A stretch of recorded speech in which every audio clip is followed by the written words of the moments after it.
We are doing a See, Judge, Act model, and as part of See we looked at some surveys, the Finding Faith in Ireland survey, the Generation What survey, some material that Gerard Gallagher presented to us. We also looked at some of the Irish Government material, the Irish Government strategic plan for youth work in Ireland. And yesterday we moved into the judge part, the measuring sticks by which we look at the realities that we're facing in the sea. And we looked a little bit at the government material as one way of measuring what we do. We also looked a little bit at our Redemptorist tradition and our Redemptorist charism. Today we're looking at scripture and tradition and magisterium, and we will judge and measure our ministry in the light of scripture and tradition and magisterium. So thank you for saying yes. Realise that you have many other tasks and commitments, and we're very grateful for your presence here. And we even gave a copy of Dear Young Friends to every one of the settings where we're based. So you have folks from Galway, from Cork, and from Belfast, and from Limerick. And London. You're very welcome. Thank you very, very much. Thank you, Michael. And thanks for the invitation. I know when I said yes, I was delighted to say yes. Maybe last week less delighted when I had to prepare, but still really then a new way delighted, because in a way I've realised it's a gift for me. Number one, to be in your company, because you are all people directly involved in youth ministry and within a particular tradition, the Redemptorist tradition. So there's a richness there, there's a vein of life which is a huge contribution to the church anyway, the Redemptorists. But now that you're bringing it ahead in this particular form of youth ministry, for me that's a gift for a start. But secondly, having to prepare something, read in, think a bit back on various experiences has for me been very productive, and I am grateful for that actually, particularly because it's helped me get into things and think things through and reflect. How much I'll be able to communicate at that, I don't know in a way. I've prepared a lot, too much. I said to myself, I have too much prepared. But look, so be it. We'll see what comes out, what emerges in the day, and then maybe the moments of dialogue between us might be the most important moments. Nevertheless, I'll try and give some pointers that I hope will be of value and of help. I suppose the first thing to say, in a way, is just an obvious thing, although it mightn't be so obvious as the little question mark here is, church and young people and youthfulness go together. You know, maybe the contemporary generation mightn't think that. But in fact, when we think about the founder of Christianity, much of his life was in the age bracket that we consider either young people we're dealing with, or youth ministers. He was in that bracket. He did a lot of his life precisely in the bracket of the youth ministry. He chose young people. We know the disciple John was chosen. He looked on young people, he loved young people, he accompanied young people, he was able to go deep with young people, he wasn't afraid to present horizons to young people. That we know from Jesus. Mary, the mother of Jesus, was given the most important task in the history of humanity, to bring the Son of God into the world. She was a young person. And we know that one of the great saints in the church, Irenaeus, makes the point that the church is forever kept young by the Holy Spirit. There's a youthfulness to the church.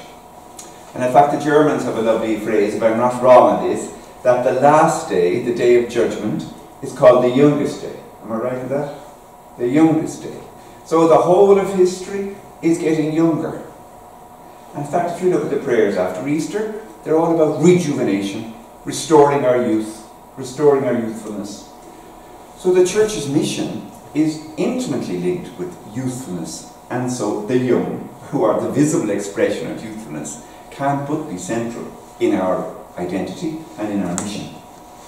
And that's good for us to recall at the beginning of this session together. We remember, of course, St. Benedict very often said, when it comes to making decisions, make sure you listen especially to the young people in the community, because God often speaks particularly through them. And moments of renewal happened in the life of the church through young people. That's right throughout the history of the church. Francis of Assisi, Catherine of Siena, Teresa of Lisieux, Caroline Lucia Badano, the young saint recently beatified. So, we're in an important topic. I'm here, I suppose, with some experience, limited. I'm not a great youth leader. I don't, in our own diocese last summer we had Father Chris O'Donnell, who was transferred. There's a huge Twitter account to keep our youth, save our hero. Youth leaders are very often considered heroes by young people. And you can understand it because, as Pope Francis very often says, young people want a reference point. They want somebody who can accompany them. So Father Chris was considered a reference point. I don't think I'd ever have a Twitter account, save our hero. But in reflecting on my life, I have been involved with young people actually constantly. Number one, I was youth leader, you could say, when I was young in my parish. I headed up for 2 years a youth summer camp that the Catholic Youth Council in Dublin arranged at that time. I was in youth groups. I was in the chaplaincy in university when I was involved as a student, as a lay student. And then in life I ended up at teaching. Now I was teaching in Materday, in Clonliffe, in Dublin, and then Maynooth. It was young people primarily I was teaching. And then through my involvement with the Focolare movement, I've been involved with over the years, different moments of formation, question and answer, dialogue with young people. With all the struggles and the joys we have, the ups and downs of all of that. And of course, World Youth Days, I was at the very first one in a way, the one that set the tone as were the 1984 Youth Day, which was very, very memorable in Rome. So I suppose I want to just say maybe I have a few little credentials, but I suppose small credentials. But nevertheless I'm happy that they at least exist in my life and I am grateful for them. What I want to do in this first talk is to look at some of the broader brushstroke horizons from the point of view of where is the church in today and how that might be for young people.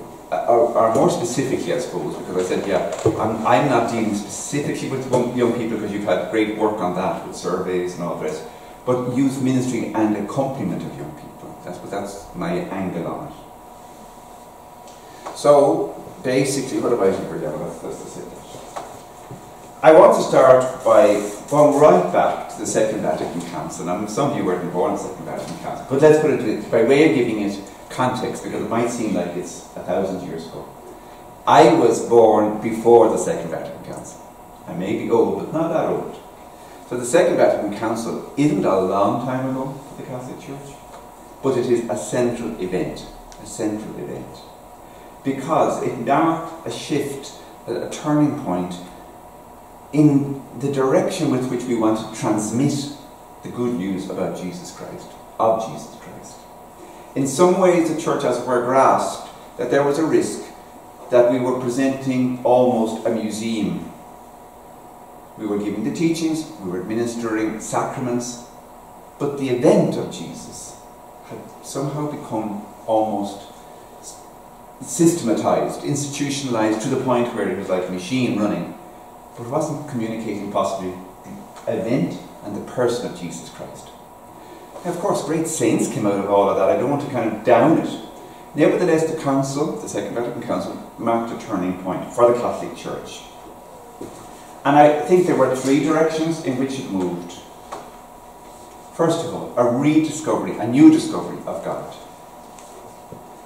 God can be presented in terms of his attributes. God is almighty, all-powerful, all-knowing.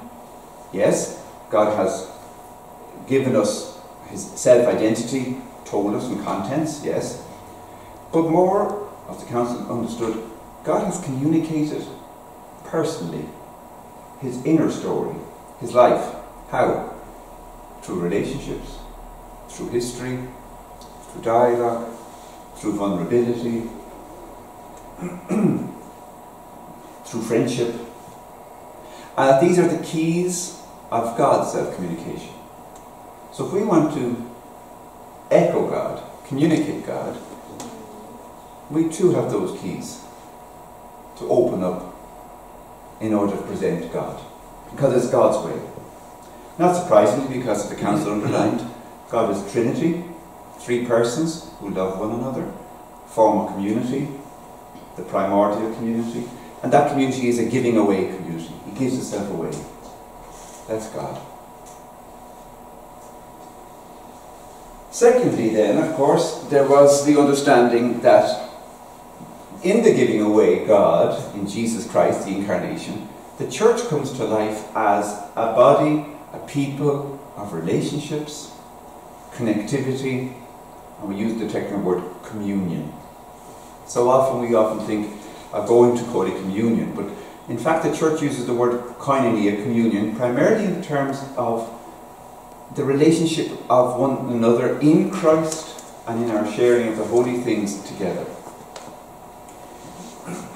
Yes, the church is an institution, it's a body, it has structures, of course, but it is a communion of life and love. And in a way, however, the Second Vatican Council also wanted to point out, it is a missionary communion. It goes out. If Jesus is risen, present among us, it isn't just because we want to form a huddle together. We are actually brought into a dynamic of going out, outside ourselves, reaching out, building bridges. Why? Because Jesus has, and this was a breakthrough of the Council, already reached the whole world. He's already working in the whole world, building bridges, reconciling, bringing people to truth, opening up their hearts. So we, in a certain sense, have to tune into his ministry. So we're all the time being brought outside ourselves to tune into Jesus' work, building relationships, building therefore justice, fraternity, peace.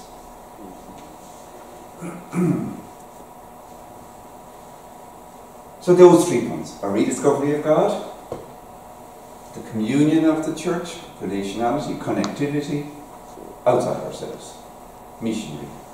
And in a certain sense the church wanted to say, it's as if it wanted to say, look, like you're looking at a beautiful landscape, you're in a mountain or a lake, a beautiful moment, you can look at it, but if you take a few steps, you can look at it from another point of view.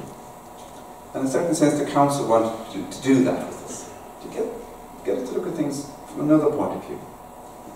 Because in the previous 2 centuries we had gone through, in Western culture especially, what's called modernity, which had its own problematic sides because it eventually led to some of the catastrophes of the 20th century. But in a certain sense the church had defended itself from all of that. Whereas with the Council was saying, no, we don't have to defend ourselves. Sure, not everything in modernity is perfect and right, but there's a lot that is right and perfect in it. So we need to open ourselves to hear, discern, the judge, as you were talking about today. Judge wisely what's right, what's positive in the world around us. Build on the values and the positivity that we find around us. Make those bridges.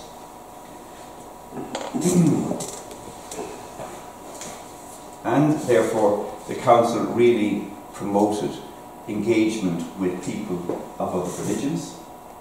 First of all, other Christians, other churches, other religions, and people who have no religious convictions. The Council wanted us to go out to reach all of them, with all of them. Maybe it's a better way of putting it. And it did speak about young people, and it talked about young people being the first apostles. That was its thing. That, of course, they're an expression of the people of God, the big categories that come back from the Council, but young people express that to them, to each other. In a certain sense, peer-to-peer ministry was promoted by the Council. Okay, so that's just the first point. Is that okay so far? What I want to do now is just go very briefly through the popes, the main popes. Partly because the popes represent, in a way, the church for us in different periods. Naturally, they're instruments of the Holy Spirit. But around them, in a certain sense, we could see a certain shape of maybe a focus. It's not to say that the 3 or 4 popes have all different lines of action. No, that would be silly, though, to say that. Each pope is more or less the same. But each one has a slightly different focus. Not to the exclusion of the others. So I want to be careful in what I'm saying. I want to make sure that we understand it's the same common stream of life, but with maybe slightly different focus. And it's good for us to hear that, because that has an impact on how we understand ministry. And it can't be that something that comes out in one era drops a bit off the horizon, but maybe a later pope brings it back again, or another period of time might bring it back again. And in a certain sense, they're all pointers that we should keep in mind. Okay. The first Pope I want to mention is Pope Paul VI. He became Pope at the Second Vatican Council, and it was the 1960s, huge time. John F. Kennedy, man landing on the moon, huge financial boom, the 1968 student revolution, all of that's going on. It's a dynamic time in society, in the West anyway, and at the same time new tensions in the world between North and South. But Pope Paul takes up the Second Vatican Council, and straight away in his first letter, Ecclesiam Suum, talks about dialogue. The way of the church is the way of dialogue. Beautiful, it's always worth writing. Paul VI had a great advantage, he wrote clearly. And he has beautiful things about dialogue. How do you do dialogue with people? Well worth studying. The art of dialogue. The art of dialogue, identifying with the other person, putting aside your own viewpoints, but not denying your own viewpoints, because if you're really genuinely loving a person, you have to tell what's deep within you. And explaining how it works. But also saying, recognise, as he put it, the church must enter into dialogue with the world in which it lives. It has something to say, a message to give, a communication to make. The church has a message. We do have a message to give. And we would be denying people who we are if we didn't give that message. Famously then, in another letter he wrote in 1975 on announcing the gospel, a letter which Pope Francis really likes, and perhaps we haven't always attended to it. Pope Francis would love us all to reread Pope Paul VI's letter in 1975 on announcing the gospel. Pope Paul VI there says a line that's often repeated: today people listen to witnesses more than to teachers. They listen to teachers if they're witnesses, if they have something to witness, have something life to give. And of course here you could think of another line similar to that from a famous German theologian, Karl Rahner, who says the future of Christianity depends on whether or not we have an experience to share. The future of Christianity will be mystical, mystics, that would have an experience of God, or there won't be Christianity. It won't be enough to transmit our structures, doctrines, institutions. We have to experience and share the experience. Pope Paul VI clearly talked about peer-to-peer ministry, here. And again, it took up the line about being apostles, being young apostles. And around that time then came this huge development of the Taizé movement, folk groups, Vocabulary movement. There was a lot of kind of youthful enthusiasm after the Second Vatican Council. At the same time, Pope Paul VI was somebody who knew that there were tensions, because it's one thing to be new, exciting, open to modernity, but where do you leave the tradition of the church? We have to be faithful to that too. We have been given something. We have a treasure trove, which is our 2,000 year experience of Christianity. That's Pope Paul VI. A pope I like because when I was young, he was the Pope, and I just remember him. He was a Pope who started for the first time ever really going on these enormous journeys to Jerusalem, to New York. This was big news. Popes did not travel. Suddenly a Pope was travelling. But he was embodying, in a way, the mission of what the church understood at that time, which also was true of youth ministry, going out. I remember as a young person, I was 17, 18 when he died, and for some reason or other I was at home, I was on holidays, I was staying at the house of my own, and the television was televised to the funeral, and I watched it, and I was really deeply moved by it. It was a simple thing. I was a young person on my own watching television, and I was just deeply moved by just the event that I was watching. We never know what God is doing in anybody's life. Obviously the next one then is John Paul II. John Paul II comes in 1978, huge time. The Cold War was a major phenomenon. There had also been a major recession in the Western world. There had also been the revolution and the effects of the revolution, the student revolution as it's called, in terms of moral freedom and attitudes to morality. So it was a major time of change again, and as I say, the increasing gap between the northern and southern hemispheres. Pope John Paul II is larger than life. It would be very hard to try and remotely to summarise him. Nevertheless, one or two things. His first letter, called The Redeemer of Humankind, he explores human problems, and basically he puts it this way: humanity is the way of the church. The church isn't just all about abstracts. Humanity, the church travels along the way of humanity. The issues, the problems, the joys, the sufferings, the pains of humanity are the church's joys, sufferings, pains. And it's in that we must be immersed. We must travel along the dreams, the hopes, the aspirations of humanity. That's where we find Jesus, the Redeemer.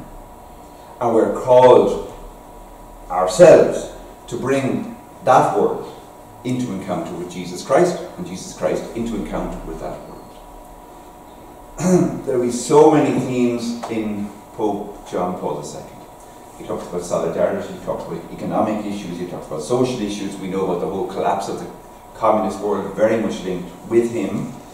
We know about his strong stance on the moral relativism of the time. And in a way, you could say his message, I think, to the world, but especially to young people, was, look, don't be afraid. Go out. Make a difference. Be convinced of your moral convictions. Move out. Go against the tide. He was, however, himself to do that. He journeyed so many countries. He had the first world meeting of religions for peace. A huge, enormous event, 1986. I was fortunate enough to be at it in Assisi, an amazing event. The first time we had Buddhists, Hindus, Shintos, Muslims, Christians of all shapes together in Assisi. A wonderful occasion. He's the Pope who published the Catechism of the Church. He's the Pope who in 2000 asked for forgiveness for the Church's failures, and in many different times asked for forgiveness. And he understood, he said, the Church can't go forward unless we ask for forgiveness and have that attitude of humility. But he also greatly encouraged ecclesial communities and movements.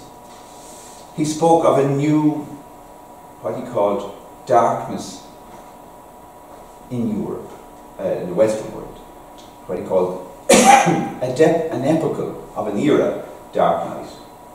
And he said we need a new evangelization, new in methods, new in ardour, new in expression. We need new ways. He launched that very strongly. New in method, new in ardour, new in expression. Because he said the world, in a way, needs to rediscover God. So as I say, he had a great love with young people, a great relationship with young people in Ireland. We fondly remember him for 1979, the big event in Galway, where he came. And the song we sang this morning, I don't know if you sang for that reason, Brendan, it was Our God Reigns. We were delighted in Galway because it was raining, and we sang that song with great gusto, Our God Reigns. And John Paul II famously said, young people of Ireland, I love you. And of course, young people all great affectionately said, and we love you, and all the rest. So there was all this banter, but it was a great moment in many ways for us. But some people would say that was linked possibly to the World Youth Days, that event triggered off something. John Paul II always said it was young people who inspired him to have the World Youth Days. He heard their message. There were other events, of course, he had like that too. The World Youth Day, the messages, the value, and I think that tells us too, the value of pilgrimages, the value of being together, the value of informal conversations, the value of experience, the value of being strengthened by your peers. But above all, I think John Paul will go down to as somebody who has this promotion of the commitment to moral conviction, going out, don't be afraid. It was under him too that we have the Pueblo meeting that has the preferential option for the poor. And Gerard Gallagher, who we had here the other day, he would have said that John Paul II became probably the best known youth minister. So that, I think, I remember that kind of that moral conviction. When I was, a friend of mine was a chaplain in a college here in Ireland, third level college, and he had brought somebody to the World Youth Day, and then sometime later that person was teaching on the staff, but he was sadly got cancer. But he was no longer a person much into church. But when he was facing death, he said to this friend of mine who was a chaplain, he said, you know, I'm not afraid of death. Because he said, John Paul II convinced me there is eternal life. And it's true, one of the very first letters that John Paul II wrote in 1985 is on this dialogue with the rich young man about eternal life.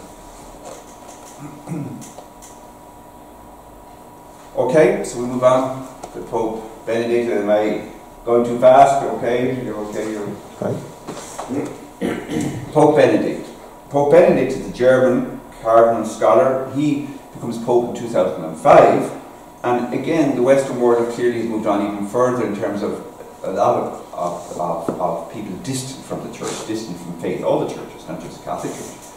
And Pope Benedict famously has the expression that we're living in an era where there is what he called a dictatorship of relativism. There's no absolutes.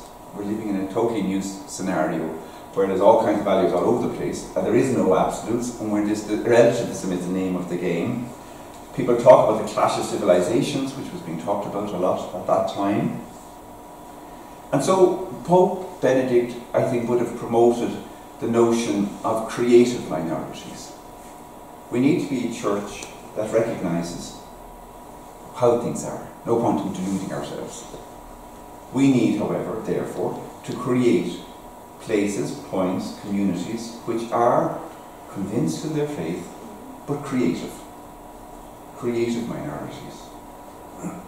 He took that notion from an historian, Arnold Toynbee, and he, I think presented it as people who are convinced, living authentically, living prophetically, and I would say he probably meant as well, he didn't use this expression, but it's an expression that's been used by an American who's written a book of this, Susan Wendell.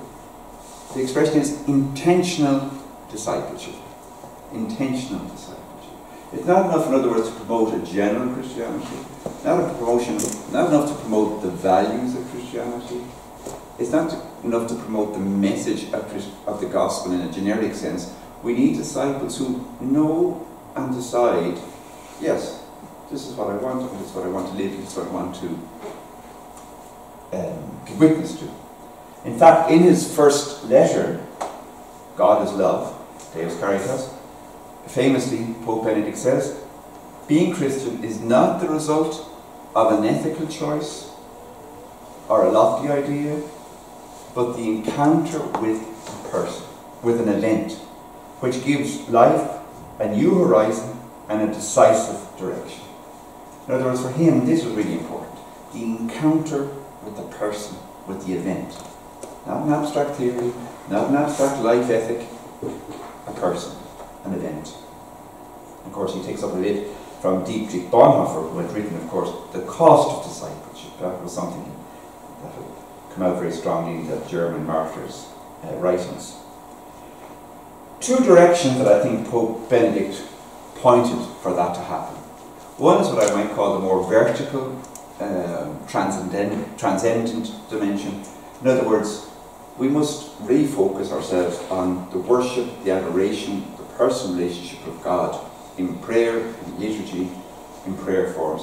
And we know that, for instance, the word used today in Germany, in Cologne, the word used today in Madrid, which Pope Benedict presided over, had an incredible phenomenon. A million young people in silence, in adoration before the Eucharist. That was the first time that hadn't happened in word use days. I think it was important for him. And secondly, because he talked about the pilgrimage of the Spirit. Secondly, then, the second would be knowledge of a faith. That's very strong in Pope Benedict. In launch, a preface to the UCAT, which is, the Young People's Catechism, which was set up in, done, I think, in Austria, Pope Benedict says this: many people say to me, the youth of today are not interested in this, meaning the catechism, doctrine, contents of faith. I disagree. The youth of today are not as superficial as some think. They want to know what life is really about. A detective story is exciting because it draws us into the destiny of other people, a destiny that could be ours.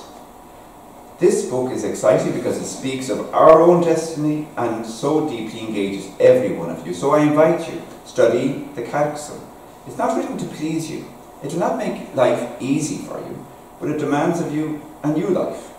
It places before you the gospel message as the pearl of great price.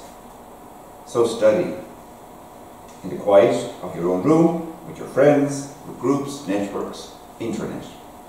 And then he continued on, by all means continue to talk with each other about your faith. You need to know what you believe. You need to know your faith with the same precision with which an IT specialist knows the inner workings of a computer. You need to understand it like a good musician knows the piece he's playing.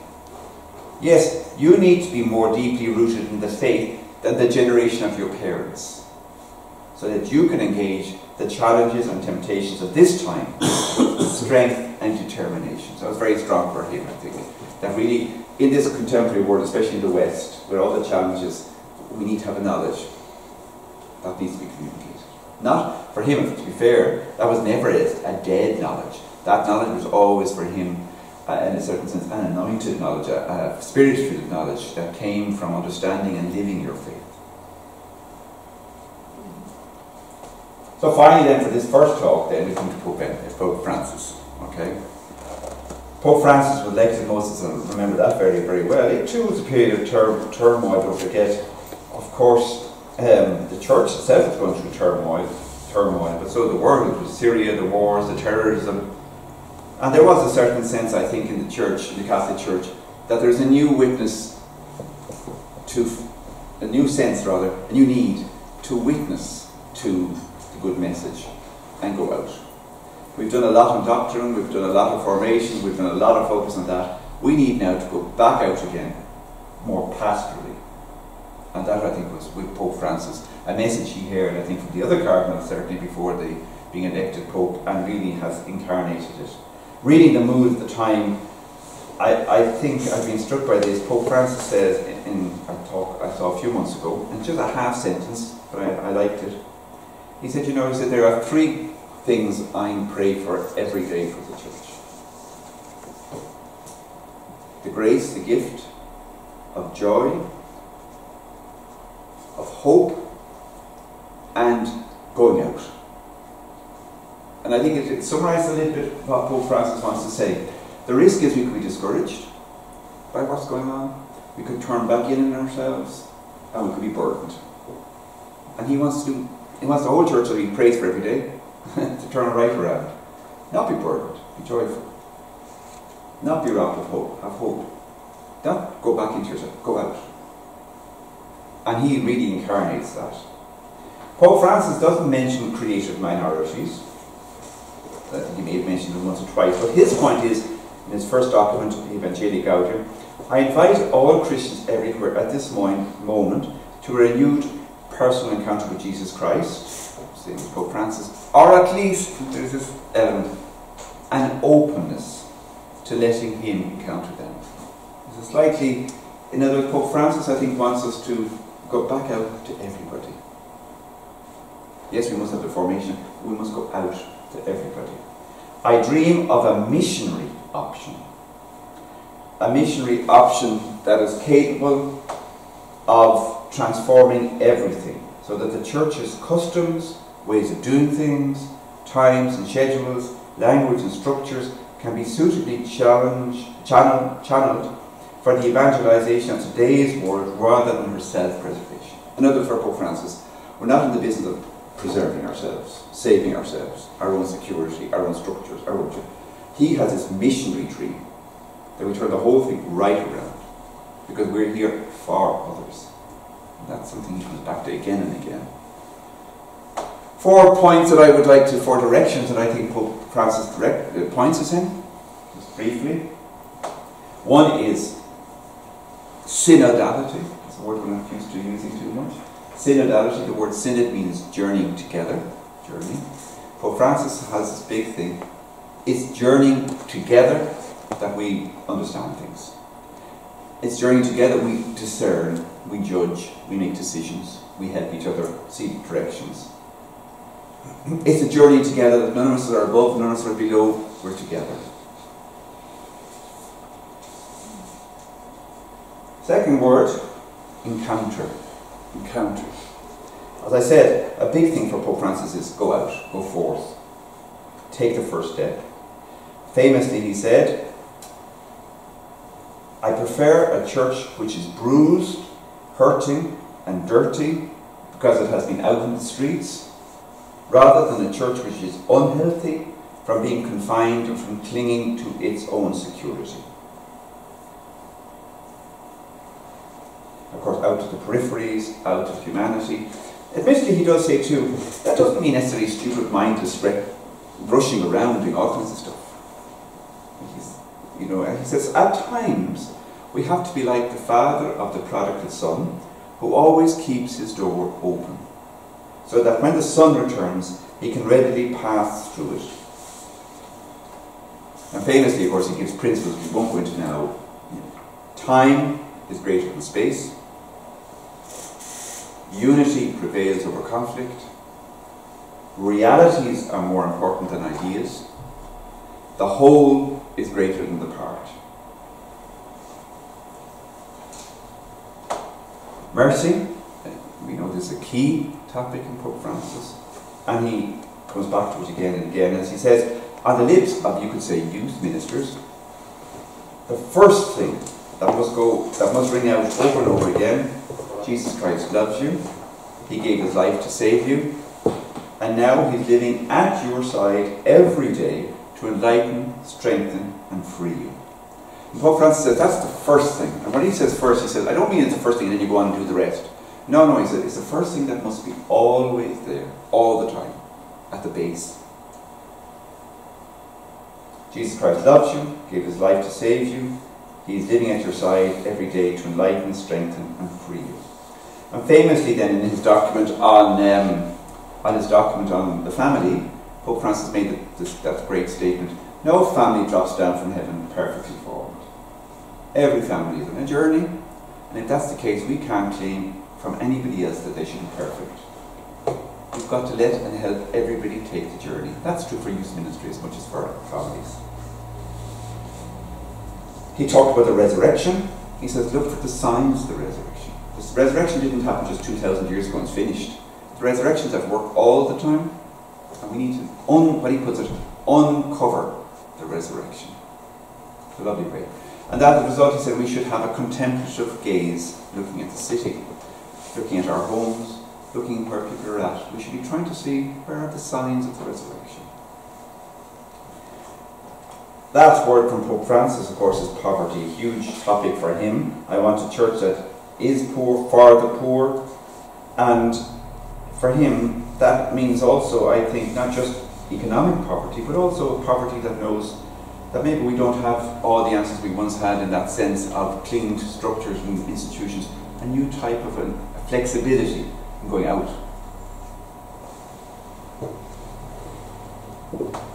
Then just finish here and we have our break.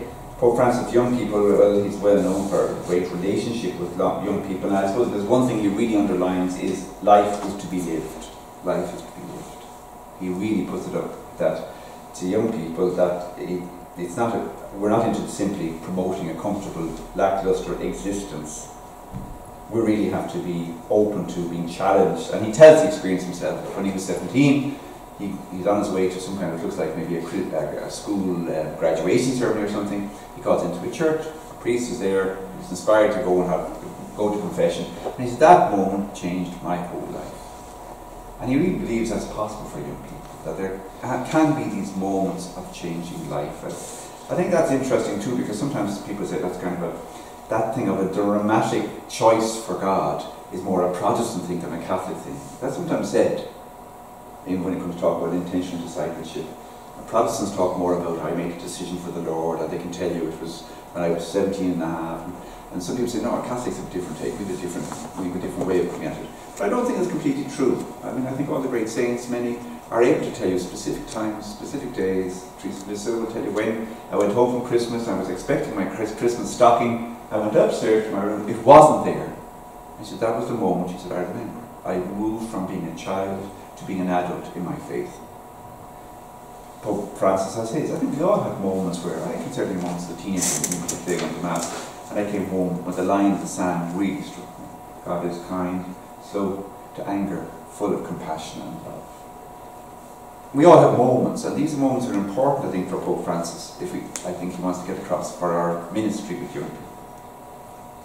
That, of course, for him is linked with discernment, which is a great Jesuit theme. We need to make decisions. And I could say that too, when we were in the Bishops of Ireland, this time last year, with the Pope for our ad limina visit, he spoke a lot about young people. You could clearly see his care for young people. But he also said an interesting thing, that young people today prefer to be doing, and in the doing, understanding, rather than simply providing moments of sitting around in circles praying. It was an interesting observation he made. It's in the doing. And he knows how to set high standards. I mean, we saw that in Krakow this last year, 2 years ago. The times we live in do not call for young couch potatoes, but for young people with shoes or better boot-laced. The times we live in require only active players in the field, and there's no room for those who sit on the bench.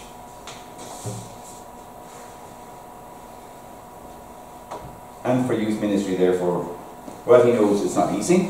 I think that's a picture with his grandmother, by the way. Pope Francis and his grandmother, he's a great love for his grandmother. And he often talks about youth ministry needing to be between generations. So, he said it's not easy. He points out it requires the whole community. He said this is one of the big breakthroughs we've had. Youth ministry is done by the whole community. It's not just done by a few specialists. I think that's good for us to rediscover.